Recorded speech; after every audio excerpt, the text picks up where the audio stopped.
करो वो करो, आप पर से भरोसा उठ गया है।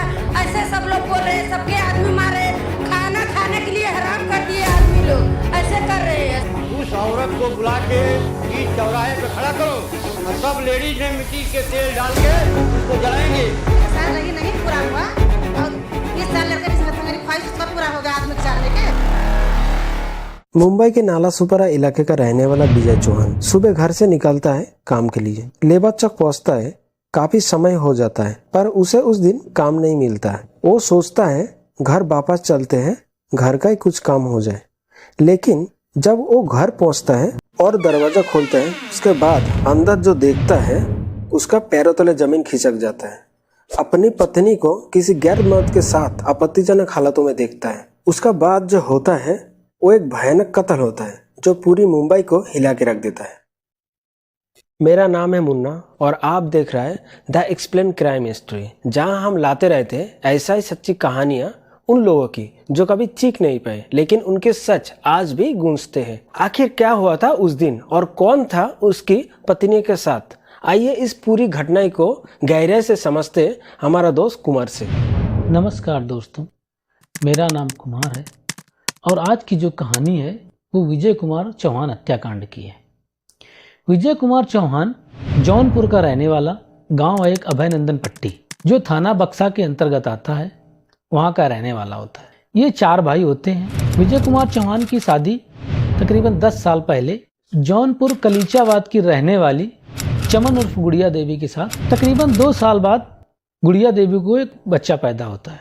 उसके बाद ये 4 भाई मुंबई में अपना कुछ न कुछ काम किया करते हैं और छुट्टी आना जाना रहता है। विजय कुमार चौहान छुट्टी पे आया था, तभी उसकी पत्नी गुड़िया बोलती है कि हमें भी मुंबई साथ ले चलो, बचपन से हमारा सपना था मुंबई घूमने का। विजय कुमार चौहान अपने घर वालों से बात करता है, उसके बाद गुड़िया को लेके मुंबई चला जाता है। मुंबई में एक जगह लगती नालासोपारा, वहां पे एक किराए के मकान में विजय कुमार चौहान अपनी पत्नी और बच्चे के साथ रहने लगता है। विजय कुमार चौहान राजमिस्त्री का काम करता था और विजय के तीनों भाई मुंबई के रह के अलग अलग जगहों में काम किया करते थे। विजय कुमार हर रोज की तरह सुबह नाश्ता करके अपने काम पे निकल जाता था। शाम को आने में उसे थोड़ा हमेशा लेट हुआ करता था। इसी बीच गुड़िया की मुलाकात पड़ोस में रहने वाले मोनू शर्मा से होती है। पहले तो ये मुलाकातें सिर्फ पहचान तक थी, जो विजय कुमार को भैया और गुड़िया को भाभी कहकर बुलाता था। शुरुआत में गुड़िया और मोनू का रिश्ता पूरी तरह सीमाओं में बंधा हुआ था, लेकिन वक्त इंसानी इरादों से कई ज्यादा ताकतवर होता है। बातें लंबी होने लगी और बातें इतनी लंबे होने लगी कि एक दिन दोस्ती की सारी सीमाएं टूट गईं। गुड़िया और मोनू के दिलों में एक अजीब सी चीख पैदा हुई जो मोहब्बत में बदल गई, और वो मोहब्बत का सबूत उन्होंने बंद कमरे के अंदर एक बिस्तर पर दिया। लेकिन गुड़िया के इस एक्स्ट्रा अफेयर के बारे में विजय को पता चल जाता है। फिर विजय गुड़िया को समझाता है, लेकिन गुड़िया समझने को कुछ तैयार ही नहीं थी। यहीं से गुड़िया और विजय में झगड़े होना शुरू हो जाते हैं। इतना ही नहीं, मोनू की माँ को भी इस बारे में पता चल जाता है कि उसके बेटे के किसी शादीशुदा महिला के साथ अफेयर है। उसकी माँ भी गुड़िया के घर जाती है और उसके पैर पकड़ के कहती कि आप ऐसा मत करो, आप एक शादीशुदा हो, एक बच्चे की माँ हो, वो पढ़ने लिखने वाला बच्चा है, मेरे बच्चे की जिंदगी खराब हो जाएगी। महीना पहले मैं इसको समझा चुकी थी, अपने घर वाला से भी बोली कि मैं अपना बच्चे को समझाओ। तो उनको भी मैं खुद घर में घुसकर पैर पकड़ी कि ऐसा गलती मत करो कि लड़के को ज़िंदगी बेकार हो जाएगा, वो पढ़ने लिखने वाला लड़का है। खुद मुझको मारने दौड़ गई, मैं दूसरे को मम्मी हूँ, मुझको तब मारने दौड़ गई कि मारूंगी तुमको। कहाँ गए हैं तुम्हारा पति? तो बोलते हैं कि कुरला काम करने गए। लेकिन गुड़िया कुछ समझने को तैयार नहीं थी। उसे इस कदर प्यार का भूत चढ़ा था कि विजय उन दोनों के बीच की रुकावट बन रहा था। सुबह का वक्त था। विजय रोज की तरह 6 जुलाई 2025 सुबह विजय हर रोज की तरह अपने काम पर निकल जाता है, लेकिन उस दिन उसे काम नहीं मिलता है तो वो वापस घर आ जाता है। जब घर वापस आता है तो विजय के मना करने के बावजूद भी गुड़िया मोनू के साथ जब अपने घर में आपत्तिजनक हालत में देखता है तो उसे बहुत गुस्सा आ जाता है और गुस्से से वो गुड़िया को मारने लगता है।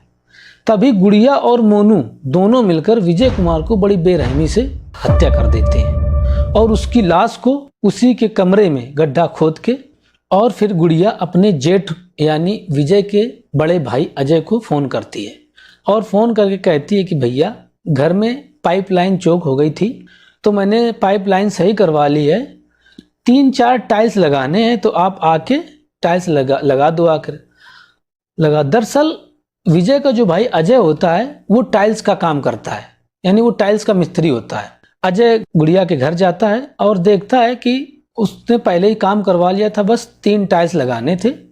गुड़िया बोलती है कि भैया आपके 1000 रुपये भी दे गए हैं और उन्होंने कहा था कि अजय भैया से सामान मंगवा के टाइल्स लगवा लेना और मैं कुरला जा रहा हूँ काम पर। अजय ज़्यादा काम नहीं था, 1-2 घंटे का काम था। अजय गया बाजार से सामान लेके आया और टाइल्स लगा के वापस चला गया। दोस्तों अब यहीं से कहानी एक नया मोड़ लेती है। दरअसल विजय के भाई जो छोटा होता है अखिलेश, उसने कुछ दिन पहले एक मकान खरीदा था। अखिलेश ने अपने भाई विजय से कहा था कि भैया कुछ पैसों की ज़रूरत है, तो विजय ने बोला था ठीक है, जब आपको ज़रूरत हो तो आप मुझसे पैसे ले लेना। उसी के चक्कर में अखिलेश अपने भाई विजय को फ़ोन करता है, लेकिन उसका फ़ोन नॉट रीचेबल बताता है। लगातार वो अपने भाई से मिलने की बात करने की कोशिश कर रहा था, लेकिन उसका फ़ोन नॉट रीचेबल बता रहा था। वो सोचता है चलो घर ही जाके देखते हैं। जब घर पहुंचता है तो विजय तो नहीं मिला, लेकिन उसकी भाभी चमन उर्फ गुड़िया देवी मिली, मौजूद थी। और वो जब अपने भाभी से बोलता है कि भाभी भैया किधर हैं, उनका फ़ोन भी बंद आ रहा है, काफ़ी दिनों से उनसे फ़ोन लगाने की कोशिश कर रहा हूँ लेकिन फ़ोन उनका नॉट रीचेबल बता रहा है, आखिर भैया हैं किधर। तभी उसकी भाभी चमन उर्फ गुड़िया देवी कहती है कि आपके भैया से हमारा एक छोटी सी बात पर झगड़ा हो गया था, तो बात हमारी भी नहीं हो पा रही है, लेकिन कुछ दिन पहले वो फ़ोन पर बात कर रहे थे कि कुरला में उनको थोड़ा काम मिल गया है, तो उसी काम के सिलसिले से शायद वो वहाँ व्यस्त हैं और गुस्से की वजह से शायद फ़ोन उन्होंने बंद कर दिया है। विजय भाभी उसकी कहती है और फिर गुड़िया कहती है कि ठीक है, उनका फ़ोन आएगा तो मैं उनसे बोल दूंगी कि अपने भाई अखिलेश से बात कर लो। अखिलेश वापस चला जाता है, लेकिन अखिलेश के मन में एक शक पैदा हो जाता है। वो सोचता है भैया अगर काम पर गए हैं तो आखिरकार इतने दिन से उनका फ़ोन क्यों स्विच ऑफ है। फिलहाल वो चला जाता है, लेकिन 9 दिन बाद यानी 19 जुलाई सन 2025 को जब वो अपनी भाभी को दोबारा फ़ोन करता है तो उसकी भाभी का भी फ़ोन स्विच ऑफ हो जाता है। अब वो थोड़ा परेशान होता है, कई बार फ़ोन मिलाता है लेकिन उसकी भाभी का भी फ़ोन स्विच ऑफ बताता है। अब वो अपने सबसे बड़े भाई अजय को फ़ोन करता है और सारी बात बताता है अपने बड़े भाई अजय को। तो अजय भी थोड़ा सुन के घबरा जाता है और अजय अपने भाई अखिलेश के पास आ जाता है। 21 जुलाई 2025 को सुबह दोनों भाई पहुंच जाते हैं विजय के घर, जो नाला सुपारा के मोहल्ला गड़कापारा में जो थाना लगता है पहलार पुलिस स्टेशन, वहां पहुंच जाते हैं। लेकिन इस बार जो उन दोनों भाइयों ने देखा उनके तो होश ही उड़ गए। विजय के घर में ताला लगा हुआ था। इसके बाद वो दोनों परेशान हो जाते हैं। आस पड़ोस में मोहल्ले वालों से बात करते हैं, पूछते हैं अपने भैया भाभी के बारे में, लेकिन किसी ने उनको देखा ही नहीं था काफ़ी दिनों से। तो वो बोलते हैं मैंने तो आपके भैया भाभी को काफ़ी दिनों से नहीं देखा है। तभी सामने एक दुकान होती है, वहाँ पर जाकर दोनों भाई पूछते हैं दुकानदार से। दुकानदार ने जो बताया उन दोनों भाइयों के तो होश ही उड़ गए। उसने बताया कि आपकी भाभी अभी 1 या 2 दिन पहले हमारे पास आई थी, वो अपने ATM का पिन चेंज करवा रही थी, लेकिन नंबर आपके भैया का था, पर आपके भैया साथ में नहीं थे और आपके भैया को तो मैंने कई दिनों से नहीं देखा है। तभी विजय का बड़ा भाई अजय कहता है कि अभी मैं कुछ दिन पहले विजय के घर आया था, गुड़िया ने मैं फ़ोन किया था कि भैया घर में पाइपलाइन चोक हो गई है तो टाइल्स लगवाने थे, तो मैं आके बस टाइल्स लगा के चला गया था। यही बात वहाँ मौजूद पड़ोसियों ने भी सुनी। तब पड़ोसियों ने कहा यहाँ से तो कोई पाइपलाइन ही नहीं है। अब दोनों भाई और हैरत में पड़ जाते हैं। आखिर उधर ATM का पिन नंबर चेंज होना, इधर से पाइपलाइन ना होना, शक का विषय बन जाता है। अब दोनों भाई बहुत ज़्यादा घबरा जाते हैं और जो उनके मन में शक था वो अब उनको सताने लगा था। उन्होंने देर नहीं की और घर का ताला तोड़ देते हैं।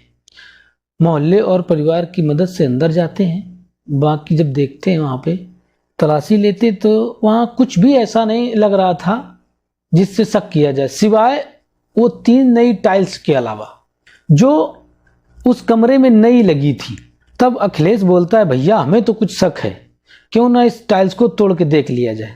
अब जो था वहाँ पे पड़ोस की मदद ली और वहाँ पे टाइल्स तोड़ना चालू कर देते हैं। 1 से 2 फीट गड्ढा जैसे होता है, वहाँ से एक अजीब बदबू तेज आने लगती है। अब जो शक था वो यकीन में बदलने लगा था। तभी वहाँ पे लोग पुलिस को इन्फॉर्म करते हैं, क्योंकि जमीन के नीचे जो था वो भी इंसान नहीं था, एक जिंदा लाश बन गया था। तकरीबन 4 फुट गड्ढा जब खोदा जाता है तो वहां से एक इंसानी लाश निकलती है, और वो लाश किसी और की नहीं, उसी मकान के मालिक विजय चौहान की थी, जो कि पिछले 15 दिनों से लापता था। सबसे हैरान कर देने वाली बात तो ये थी कि जिस टाइल्स को लगाया था, जो पिछले 15 दिनों से लापता था, बताया जा रहा है लाश के 3 टुकड़े थे। और सबसे हैरान कर देने वाली बात तो ये थी कि जिस टाइल्स के नीचे विजय की लाश मिली थी, उसी टाइल्स को विजय चौहान खुद अपने हाथों से लगा रहा था। उसे नहीं पता था कि वो अपने दिल के टुकड़े की कब्र बना रहा है। लेकिन विजय और पड़ोसियों का कहना था कि विजय के कत्ल में उसकी पत्नी गुड़िया देवी का ही हाथ है, क्योंकि गुड़िया का किसी लड़के के साथ एक्स्ट्रा मैरिटल अफेयर चल रहा था और गुड़िया भी कई दिनों से अपने बेटे के साथ लापता है। अब पुलिस के सामने एक ही सवाल था कि विजय के साथ ऐसा किसने किया और क्यों किया। आखिरकार इतनी बेरहमी से कत्ल किसने किया, क्योंकि उसकी पत्नी चमन और गुड़िया देवी अपने बच्चे के साथ लापता थी। पुलिस शव को अपने कब्जे में करती है और विजय की लाश को पोस्टमार्टम के लिए भेज देती है। अब सवाल यह भी था कि इस साजिश में उसकी पत्नी चमन और गुड़िया देवी भी शामिल है। अब सबसे बड़ा सवाल यही था कि विजय की जब हत्या हो चुकी थी और उसकी लाश उसी के घर के फर्श के नीचे दफनाई जा चुकी थी, तो फिर उसकी पत्नी गुड़िया देवी आखिर कहाँ गायब हो चुकी थी, क्योंकि उसी ने आखिरी बार बताया था कि विजय कुर्ला गया है काम पर। अब पुलिस का रुख सीधे गुड़िया देवी की तलाश की ओर मुड़ जाती है। पुलिस गुड़िया देवी की तलाश में जुट जाती है, पर पुलिस को कोई सफलता नहीं मिलती है।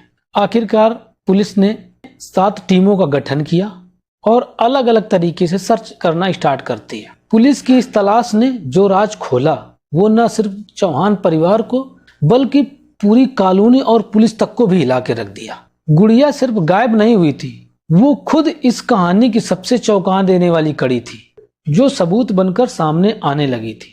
जैसे जैसे जांच आगे बढ़ी वैसे वैसे गुड़िया की गुमशुदगी का और रहस्य सामने आने लगा था। और फिर सामने आया एक हैरान कर देने वाला सच। पता चला न सिर्फ गुड़िया बल्कि उसी मोहल्ले का रहने वाला मोनू शर्मा भी कई दिनों से गायब है, जिसकी उम्र तकरीबन 20 साल है और गुड़िया की उम्र 28 साल है। एक शादीशुदा महिला है जो कि 8 साल के बच्चे की एक माँ भी है। पुलिस ने खुलासा किया कि मोनू का गुड़िया के घर आना जाना था और ये एक दूसरे से प्यार भी करते थे। ये बात विजय को भी पता चल गई थी। विजय कुमार ने इन लोगों को काफी समझाया था, लेकिन ये दोनों समझने को तैयार नहीं थे। मकसद साफ था विजय को रास्ते से हटाने का, और एक दिन दोनों ने मिलकर विजय को बेरहमी से कत्ल कर देते हैं। पुलिस की टीम गुड़िया और मोनू की तलाश में जुटी थी। जगह जगह दबिश दी जा रही थी, सीसीटीवी फुटेज खंगाले जा रहे थे। तभी दोनों का मोबाइल लोकेशन ट्रेस हो जाता है, और मोबाइल लोकेशन ट्रेस होता है पुणे का। पुलिस ने 22 जुलाई को पुलिस उनसे पूछताछ करती है। दोनों ने अपना जुर्म कबूल करते हैं। उसके बाद पुलिस कोर्ट ले जाती है और कोर्ट ने 5 दिन की पुलिस रिमांड देती है। अब पुलिस उनसे पूछताछ कर रही है, और जो 8 साल का बेटा था वो गुड़िया देवी अपने साथ ले गई थी। आखिरकार वो अच्छे से ठीक है। पुलिस ने बच्चे को घर वालों की कस्टडी में दे दिया है और पुलिस अब उनसे पूछताछ कर रही है। उसके बाद अदालत इनको क्या सजा देती है तो वक्त ही बताएगा। दोस्तों, आज का जो कहानी था ये किसी का दिल दुखाना या फिर ठेस पहुंचाने के लिए नहीं था, बल्कि आप लोगों को जागरूक करना था।